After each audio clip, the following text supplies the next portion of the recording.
Praise the Lord. जय मसीह की साथियों, मैं संजय मौर्य आज परमेश्वर के वचन से आपको यह बताना चाहता हूं कि जो बच्चे आपके हैं वे बच्चे आपके लिए और कलीसिया के लिए भविष्य हैं। और इस संदेश में बताना चाहता हूं कि आप अपने बच्चों की परवरिश बिब्लिकली कैसे कर सकते हैं, क्योंकि भजन संहिता 127 अध्याय की 3 आयत में लिखा है, देखो बच्चे यहोवा के दिए हुए भाग हैं, गर्भ का फल उसकी ओर से प्रतिफल है। इस वचन में 2 बातें हैं। नंबर 1 कि बच्चे मनुष्यों को परमेश्वर उपहार के रूप में देते हैं। नंबर 2 कि गर्भ का फल उसकी ओर से प्रतिफल है। कोई भी माता पिता अपनी इच्छा से, अपने परिश्रम से माँ बाप नहीं बने हैं। यदि आपके पास बच्चे हैं तो नंबर 1 कि गर्भ का फल परमेश्वर की ओर से प्रतिफल के रूप में आपको मिला है और बच्चे उसने उपहार के रूप में दिए हैं। इसलिए इस वीडियो में आपको ये बताना चाहता हूँ कि आप अपने बच्चों को, जिसने आपको बच्चे दिए हैं, उसके तौर तरीके से पालें। और यदि आप ऐसा करेंगे तो आप पर, आपके बच्चों पर आशीर्वाद बना रहेगा प्रभु यीशु मसीह के नाम से। और लूका की इंजील 18 अध्याय उसकी 16 आयत में यीशु ने बच्चों को पास बुलाकर कहा, बालकों को मेरे पास आने दो और उन्हें मना न करो, क्योंकि परमेश्वर का राज्य ऐसों ही का है। प्रभु यीशु मसीह चाहते हैं कि बच्चे बचपन से ही खुदा को जान लें, उसके करीब चले जाएं, ताकि उनके जीवन पर आशीर्वाद हो प्रभु यीशु मसीह के नाम से। और यहाँ पर यीशु मसीह के चेलों ने यीशु के पास बच्चों को लाने से मना किया है, बच्चों को डांटा है, उन माता पिताओं को डांटा है जो अपने बच्चों को यीशु के पास लेके आना चाहते थे। आज भी ऐसे लोग हैं मसीह में जो अपने बच्चों को अपने घर छोड़ करके अकेले ही चले आते हैं और वो समझते हैं कि बच्चों को अभी स्कूल की पढ़ाई पढ़ने दीजिए, वो बड़े होकर के बाइबल पढ़ लेंगे। लेकिन आपका, मेरा प्रभु नहीं चाहता है ये बात कि वो बड़े होकर के बाइबल पढ़ें, वे बड़े होकर के प्रभु के पास आएँ।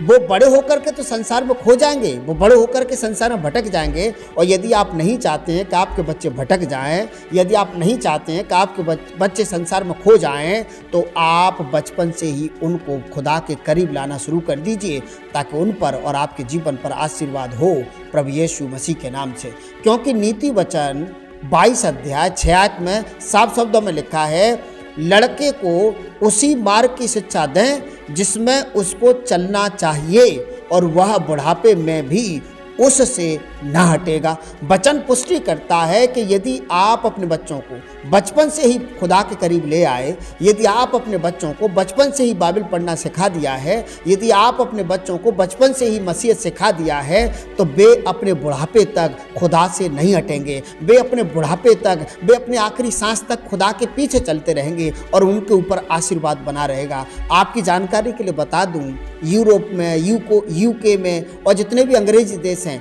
उन देशों में चर्च खाली हो चुके हैं। उन्होंने अपने बच्चों को बचपन से शिक्षा नहीं दी थी, वो उन्होंने अपने बच्चों को चर्च जाना नहीं सिखाया था। उनके बच्चे आज पब में पार्टी दे रहे हैं, लेकिन वो कलीसिया नहीं जा रहे हैं। मैंने सुना है कि अंग्रेजी देशों में जो चर्च हैं उनमें सिर्फ बुजुर्ग लोग ही चर्च आ रहे हैं। तो यदि आप चाहते हैं कि आपके बच्चे चर्च आएँ, आप चाहते हैं कि आपकी आने वाली पीढ़ी भी खुदा को जाने, पहचाने, उसके करीब जाए, तो आप अपने बच्चों को अभी से बाइबल पढ़ना सिखा दीजिए प्रभु यीशु मसीह के नाम से। और साथियों, मैं आपको यह बता दूं कि सिर्फ नए नियम में ही ये बात नहीं आई है कि बच्चों को मेरे पास आने दो। परमेश्वर ने व्यवस्था के द्वारा भी ये नियम बनाया था कि आप अपने बच्चों को, मसीही लोग, ईश्वर को जानने पहचानने वाले लोग, अपने बच्चों को ईश्वर के विषय में बताएं।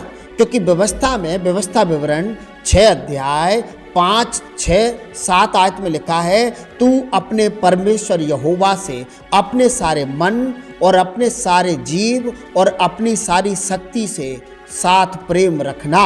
और लिखा है, और ये आज्ञाएं जो आज मैं तुझको सुनाता हूँ, वे तेरे मन में बनी रहें, और तू उन्हें अपने बालकों को समझा कर सिखाया करना, और घर में बैठे, मार्ग पर चलते, लेटते, उठते समय इनकी चर्चा किया करना। परमेश्वर व्यवस्था में व्यवस्था देते हैं अपने लोगों को कि आप अपने बच्चों को क्या सिखाना है, उठते बैठते लेटते चलते फिरते समय परमेश्वर की चर्चा करनी है और ये सिखाना है कि वे अपने खुदा से मोहब्बत रखें, क्योंकि परमेश्वर ऐसे लोगों को आशीर्वाद देते हैं। जितने लोग खुदा के करीब चले जाते हैं उनके जीवन में आशीर्वाद होता है। तो यदि आप चाहते हैं कि आपके बच्चों के जीवन में आशीर्वाद रहे, आपके बच्चे लंबी उम्र जिए, और यदि आप चाहते हैं कि आपके बच्चे इनोसेंट जीवन जिएं, बुराई रहित जीवन जिएं, संसार में वे ना भटकें, बुराइयों में वो ना जाएं, तो आप अपने बच्चों को अभी से चर्च ले जाना शुरू करिए, बाइबल पढ़ना सिखाइए, प्रार्थना करना सिखाइए, ताकि उनके जीवन पर आशीर्वाद हो। परमेश्वर ने सिर्फ एक पति पत्नी को, एक व्यक्ति को खुदा के पास नहीं बुलाया है। परमेश्वर ने अपने करीब सिर्फ परिवार के मुखिया को नहीं बुलाया है, क्योंकि प्रेरितों का 16 अध्याय में जब पौलुस और सीलास को जेल हो गई थी, जब जेल में बड़ा चमत्कार हुआ प्रार्थना के कारण से, जेल के दरोगा ने उनके सामने घुटने टेक दिए थे, लिखा है 30 और 31 आयत में, और उन्हें बाहर लाकर कहा, हे सज्जनों, उद्धार पाने के लिए मैं क्या करूं?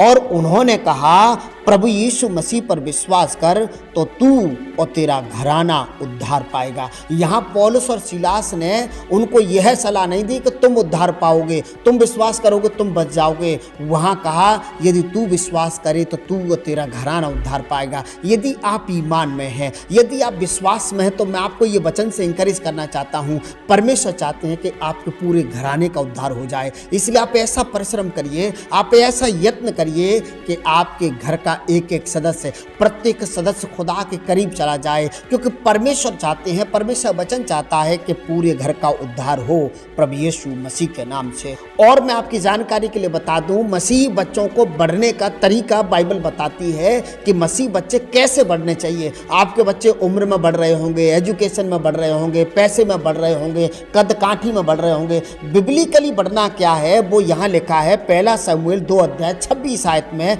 लिखा है, परंतु शमूएल बालक बढ़ता गया और यहोवा और मनुष्य दोनों उससे प्रसन्न थे। यदि आपके बच्चे बढ़ रहे हैं तो आप ध्यान दीजिए, क्या वे अपने जीवन से खुदा को प्रसन्न कर रहे हैं? क्या उनके जीवन से मनुष्य परमेश्वर दोनों प्रसन्न हैं, दोनों खुश हैं? और यदि ऐसा नहीं है तो आप अपने बच्चों को बिब्लिकली टीचिंग दीजिए, आप अपने बच्चों को अभी से प्रार्थना करना सिखाइए। वे सिर्फ इंसानों को खुश करने वाले ना हो जाएं, वे सिर्फ खुदा को प्रसन्न करने वाले ना हो जाएं, उनके जीवन से दोनों लोग प्रसन्न होने चाहिए। वे खुदा के इबादतगार हों, वे खुदा के बड़े सेवक भी हो जाएं और लोगों को उनके जीवन से प्रॉब्लम्स ना हो। और यीशु भी ऐसे ही बड़े। लूका की इंजील 2 अध्याय 52 आयत में लिखा है, और यीशु बुद्धि, डील डोल और परमेश्वर और मनुष्य के अनुग्रह में बढ़ता गया। प्रभु यीशु मसीह भी मनुष्य और परमेश्वर दोनों का अनुग्रह प्राप्त किया, उनके जीवन से दोनों प्रसन्न थे। हम सब ये जानते हैं, इंसान उससे खुश थे क्योंकि वो लोगों के लिए आशीष का कारण थे, उद्धार का कारण थे, चंगाई का कारण थे,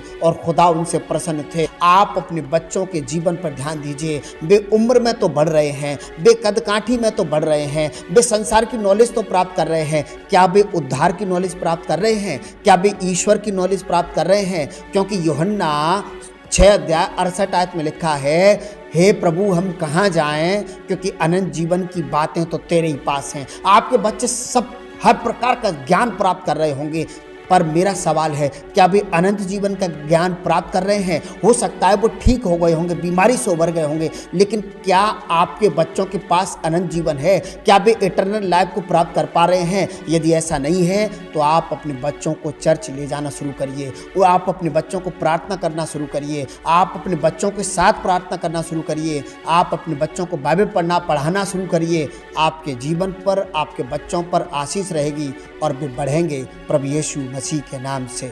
मैं आपसे आग्रह करना चाहता हूं, यदि आपको संदेश पसंद आया हो, इंकरेज मिला हो, तो मुझे इंकरेज करने के लिए मेरी वीडियो को लाइक कर दीजिए। मेरे चैनल पर पहली बार हैं तो सब्सक्राइब करना मत भूलिए। God bless you.